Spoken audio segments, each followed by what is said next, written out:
సమీకృత కలెక్టరేట్ భవనానికి అవసరమైన స్థలాన్ని జిల్లా కలెక్టర్ జె వెంకటమురళి పరిశీలించారు. బాపట్ల జిల్లా కలెక్టరేట్ నూతన భవన నిర్మాణానికి అవసరమైన ప్రభుత్వ స్థలాలను మంగళవారం ఆయన పరిశీలించడం జరిగింది.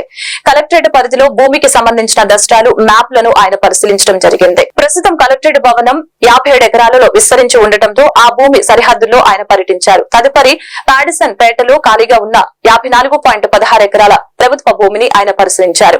కల్లపాలెం సత్యవతిపేటలోని తాటితోపు స్థలాన్ని పరిశీలించారు. ఆయన వెంట జిల్లా రెవెన్యూ అధికారి CH Satyababu, Bapatla RDO Ravinder, survey land records అధికారులు తదితరులు పాల్గొన్నారు.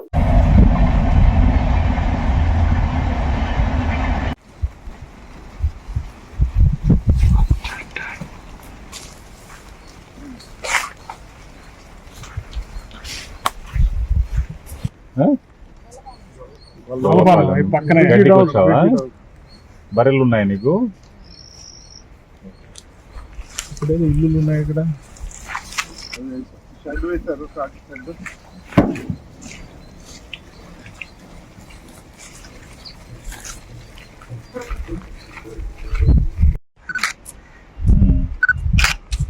ఇక్కడ గోడ లేదు ఇంకా.